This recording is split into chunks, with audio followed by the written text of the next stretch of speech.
मायके और ससुराल की बारिश। सुबह के 11 बज रहे होते हैं और जिया गहरी नींद में सो रही होती है। तभी जिया की माँ मीनल उसे आवाज लगाती है। जिया, अब उठ भी जा, 11 बज चुके हैं। लो, उठ गई हूँ, अब खुश। अरे आप मेरी माँ हो या दुश्मन, कितना सॉलिड वाला सपना देख रही थी मैं, मस्त मौसम की बारिश में भीगते हुए, मगर ऐन मौके पर आप अलार्म की तरह बजना शुरू हो गई। तभी अचानक जोर जोर से बिजली चमकने के साथ बादल गरजने लगता है और झमाझम बारिश शुरू हो जाती है और जिया खुशी से दौड़ते हुए छत की तरफ भागती है। अरे जिया, इतनी तेज बारिश में टेरेस पर क्यों जा रही है? रुक जा वरना भीग जाएगी। भीगना ही तो है माँ, आपको पता है ना मुझे मौसम की पहली बारिश कितना ज्यादा पसंद है।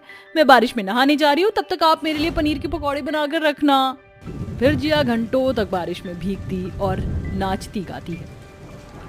ये मौसम की बारिश है, बारिश का पानी है, पानी की बूंदे तुझे ही तो ढूंढे, ला ला ला ला ला ला ला ला ला ला ला ला हे।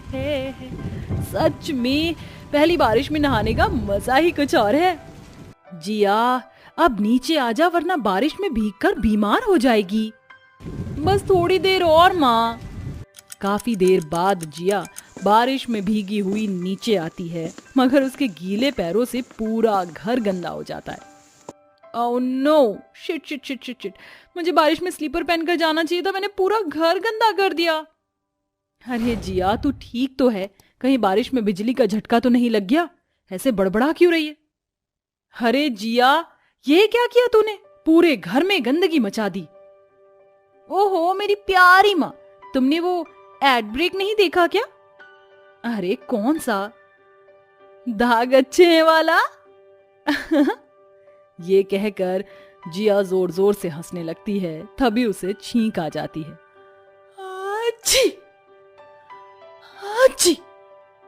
देखा, लग गई ना सर्दी। चल जल्दी से यहाँ आकर बैठ, मैं फटाफट से तेरे लिए अदरक इलायची वाली कड़क चाय और पकौड़े बनाकर लाती हूँ। कुछ ही देर बाद मीनल अपनी बेटी के लिए चाय पकौड़े लेकर आती है। ये ले गर्मा गर्म चाय पकौड़े, और ला दे, मैं तेरे बाल पोंछ देती हूँ। मीनल बड़े ही प्यार से अपनी बेटी के गीले बालों को पोंछने लगती है। वाह मम्मी, क्या कमाल की पकौड़े बनाए तुमने, खाकर मजा आ गया। अरे अब क्या सारी जिंदगी मैं ही तुझे पकौड़े बनाकर खिलाती रहूंगी? तू भी घर के कामकाज सीख ले, कल को ससुराल जाएगी तो क्या बनाएगी वहाँ? वैसे ससुराल को लेकर हर लड़की के मन में बहुत से सपने होते, तूने कुछ सोचा है? माँ, अपने ससुराल को लेकर मेरे भी बहुत सारे सपने हैं, जिसमें सबसे खास है कि ससुराल की पहली बारिश में नहाना, फिर मेरी सासू माँ मेरे लिए अपने हाथों से बिल्कुल मेरी माँ की तरह पकौड़े बनाकर खिलाए, और भी बहुत कुछ। जिया, अपने ससुराल को लेकर इतने सपने मत देख। जानती है, एक बेटी अपने मायके के घर आंगन में आजाद पंछी की तरह होती है, जो अपनी जिंदगी अपनी मर्जी से जी सकती है। मगर जब वो किसी के घर बहू बनकर ससुराल जाती है तो वहाँ उसे नए रिश्ते के साथ कई सारी जिम्मेदारियां मिलती हैं। माँ, वो पहले की बात थी, आज का जमाना बहुत बदल चुका है। आजकल की सास इतनी टिपिकल नहीं होती हैं। ये बोलकर जिया उस बात को टाल देती है। ऐसे ही कुछ महीने बीत जाते हैं और अब घर में जिया की शादी की बातें चलने लगती हैं और राजवीर के साथ जिया की शादी पक्की हो जाती है। कुछ दिनों बाद बड़े ही धूमधाम से जिया और राजवीर की शादी हो जाती है और जिया बहू बनकर ससुराल आ जाती है। वेलकम टू आवर फैमिली जिया भाभी। थैंक यू सो मच पायल। नहीं बहू, ये क्या तरीका है अपनी ननद से बात करने का? तुम्हारी माँ ने तुम्हें इतना भी नहीं सिखाया कि अपनी ननद को उसके नाम से नहीं बुलाते, बल्कि ननद जी कहकर बुलाते हैं? माफ कीजिएगा मम्मी जी, मैं आगे से ध्यान रखूंगी। चलो अब इस कलश को गिराकर घर के अंदर आ जाओ। गृह प्रवेश के वक्त ही अपनी सास गायत्री का गुस्सा देखकर बेचारी जिया सहम सी जाती है। मगर एक बेटी के लिए मायके से बहू बनने तक का सफर कहाँ इतना आसान होता है। शादी के पहले दिन से ही जिया अपने ससुराल की जिम्मेदारियां संभालने लगती है। फिर एक दिन जब जिया रसोई में रोटी बना रही होती है, तभी आसमान में बिजली चमकने लगती है, जिसे देखकर जिया का चेहरा खुशी से खिल उठता है। लगता है बारिश होने वाली है। शादी के बाद ये ससुराल में मेरी पहली बारिश है। आज मैं जी भर कर नहाऊंगी। तभी बहुत जोर से बारिश होने लगती है और जिया छत की ओर भागती है। तभी उसकी सास गायत्री उसे रोकते हुए कहती हैं, बहू वहाँ कहाँ जा रही हो? देख नहीं रही बाहर कितनी बारिश हो रही है? एक तो इस बारिश के मौसम में पूरे घर में कीचड़ और गंदगी मच जाती है। माँ जी वो मैं। इससे पहले कि बेचारी बहू अपनी बात पूरी कर पाती, बारिश में गीली पायल कीचड़ में सने सैंडल को पहनकर घर के अंदर घुस आती है। पायल, तू इतनी ज्यादा बारिश में भीग कैसे गई? वो माँ, बहुत जोरों की बारिश हो रही है और मौसम भी बहुत अच्छा है, और आपको तो पता है ना कि मुझे बारिश कितनी ज्यादा पसंद है कि मैं बिना भीगे रह नहीं पाती। अच्छी, देखा लग गई ना सर्दी बारिश में भीगने से। अरे बहू, अब तू खड़ी खड़ी मुंह क्या देख रही है? जा जाकर मेरी बच्ची के लिए अदरक वाली चाय बना कर ला और फिर ये घर साफ कर देना। जी मम्मी जी। जिया उदास मन में किचन में चाय बनाने लगती है, मगर अभी भी उसका सारा ध्यान बाहर हो रही बारिश की तरफ ही था, जिसमें वह जी भर कर भीगना चाहती थी। तभी अचानक से उसे अपने मायके की बारिश की याद आ जाती है।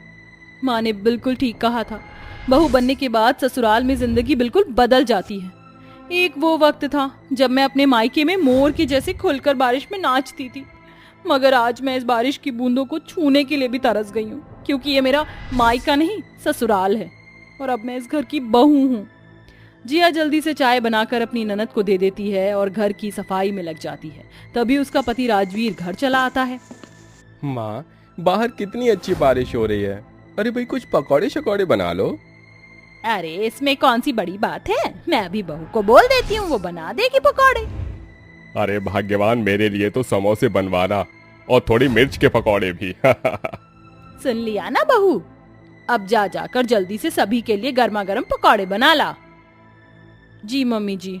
बेचारी बहू ससुराल वालों की फरमाइशों के लिए किचन में आकर पकौड़े बनाने लगती है, मगर अभी भी उसके मन में कहीं ना कहीं एक उम्मीद थी। मगर जैसे ही जिया एक काम खत्म करती तो उसकी सास उसे कोई ना कोई दूसरा काम थमा देती, और इस तरह मौसम की पहली बारिश बादलों में सिमट गई।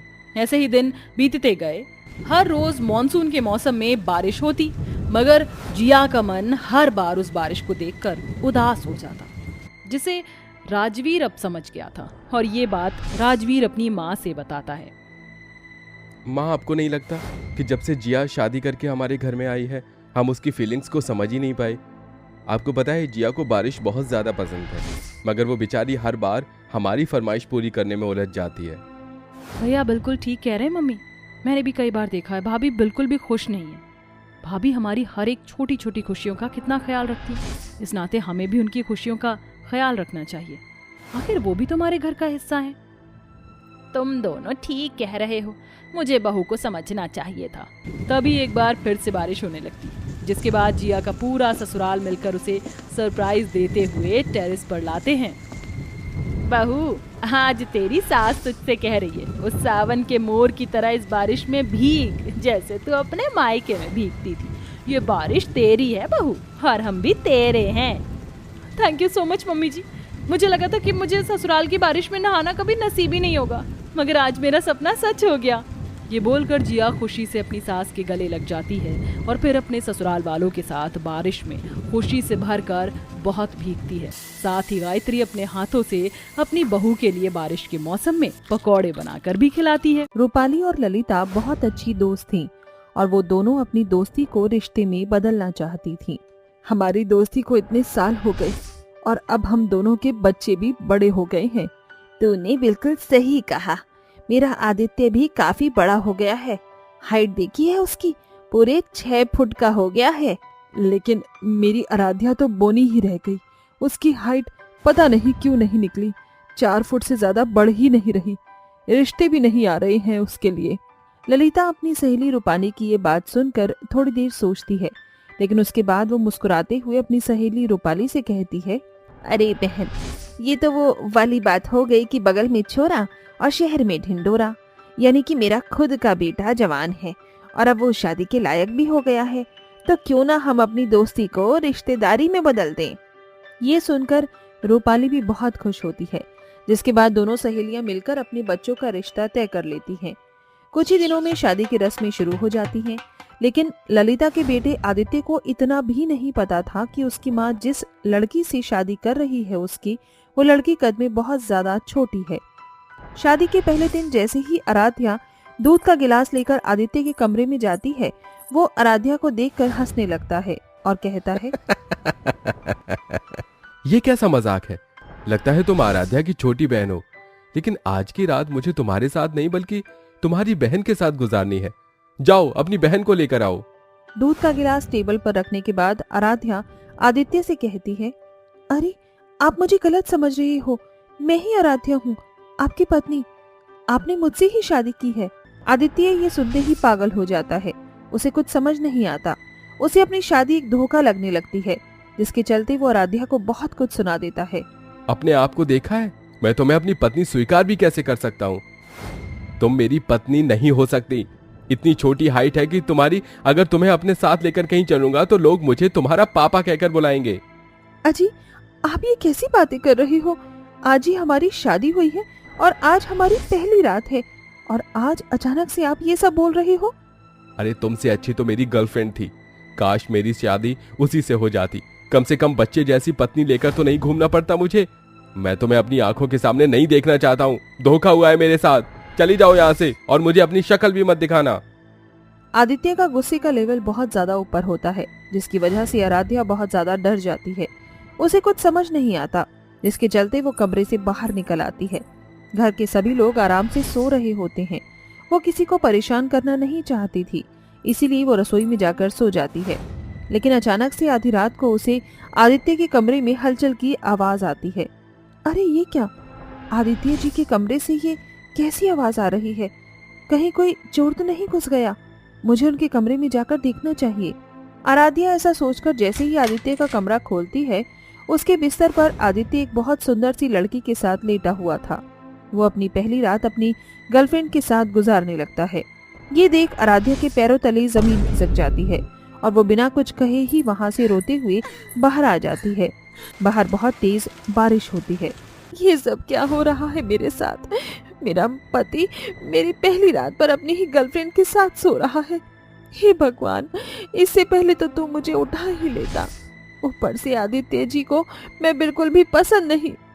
ये बात मैं घर में किसी को बता भी नहीं सकती, क्योंकि मेरे लिए आदित्य जी की खुशी मायने रखती है। आराध्या पूरी रात फूट फूट कर रोती है।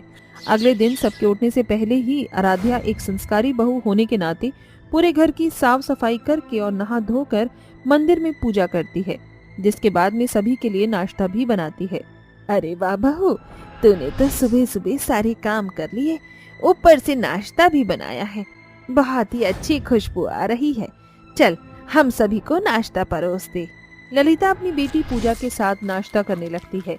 तभी वहाँ पर आदित्य अपने कमरे से श्रेया को लेकर आता है, जिसे देखकर ललिता और पूजा हैरान रह जाती हैं। हे भगवान, बेटा ये सब क्या है? कल ही तो तेरी शादी हुई है और तू अपने कमरे से किसी और औरत के साथ बाहर निकल रहा है। ये कोई और औरत नहीं है, बल्कि ये आज से इस घर की बहू है। इसका नाम श्रेया है और ये मेरी गर्लफ्रेंड से अब पत्नी बन गई है। तभी श्रेया कहती है, oh honey, last night was very good. I feel so happy. You are very great. बस करो अपनी अश्लीलता को, थोड़ा संभाल कर रखो। ये घर है और घर में सभी लोग होते हैं। पता है मेरी ननंद को मुझसे बात करने की तमीज नहीं है ना ननंद जी? बात करने की तमीज सीख लो, नहीं तो अपनी भाभी को तुम अच्छे से जानती नहीं हो।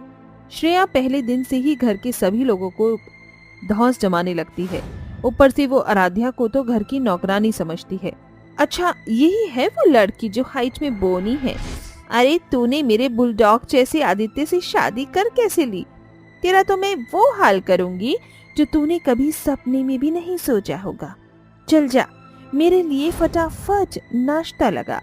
बेचारी आराध्या पहले ही बहुत ज्यादा परेशान थी और अब उसे रोजाना अपनी सौतन को अपने पति के साथ देखना था, लेकिन उसके पास और कोई चारा भी नहीं था, जिसके चलते वो ये सब रोजाना देखने लगती है।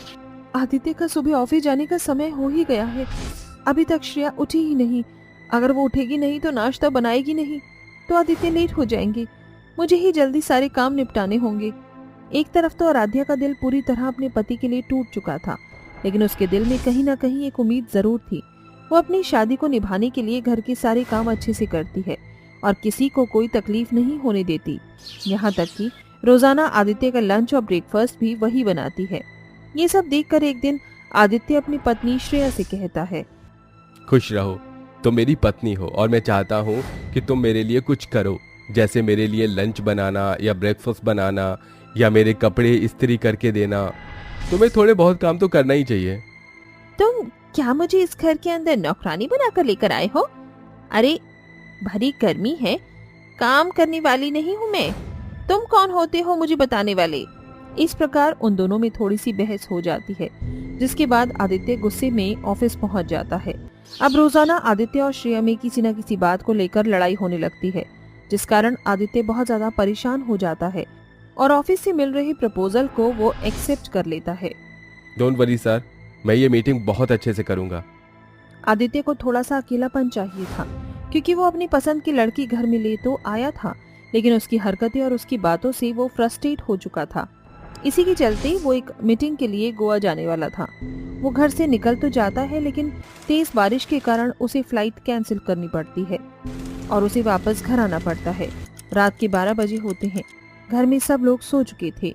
आदित्य सीधा अपने कमरे में जाता है। कमरा खोलते ही उसके पैरों तले जमीन खिसक जाती है। तुम्हारी इतनी हिम्मत, तुम मुझे धोखा दे रही थी? आदित्य अपने ही बेडरूम में अपनी ही पत्नी के साथ उसके बॉयफ्रेंड को देख लेता है। अपने बॉयफ्रेंड अर्जुन को अपने कमरे में बुला लिया था। So what? इसमें कौन सी बड़ी बात है? तुमने भी तो अपनी पत्नी के साथ ऐसे ही किया था। अपनी शादी की पहली रात पर तुमने मुझे अपने घर पर बुला लिया था। मैंने ऐसा किया तो इसमें कौन सी बड़ी बात हो गई? और वैसे भी अब तुम्हारे अंदर वो बात नहीं रही जो होनी चाहिए थी। चलो अर्जुन, चलते हैं यहाँ से। श्रेया अर्जुन के साथ वहाँ से चली जाती है, जिसके बाद आदित्य को अपनी गलती का बहुत पछतावा होता है। तभी उसके सामने आराध्या आती है और उसे रोता हुआ देखकर उसे चुप कराने लगती है। कोई बात नहीं आदित्य जी, सब ठीक हो जाएगा। मुझे माफ कर दो आराध्या, मैंने तुम्हारा बहुत मजाक उड़ाया और तुम्हें जरा भी नहीं समझा। मुझे ऐसा नहीं करना चाहिए था। क्या मुझे तुम एक मौका दे सकती हो अपने इस रिश्ते को सुधारने का? आराध्या उस दिन बहुत खुश होती है और वो खुशी खुशी आदित्य को एक मौका दे देती है। उस रात उसकी आदित्य के साथ पहली रात होती है, जिसे वो दोनों मिलकर बहुत अच्छे से बिताते हैं और टाइम स्पेंड करते हैं। उस दिन के बाद से वो दोनों एक दूसरे से बहुत प्यार करते हैं और अपने जीवन में खुशी खुशी रहने लगते हैं।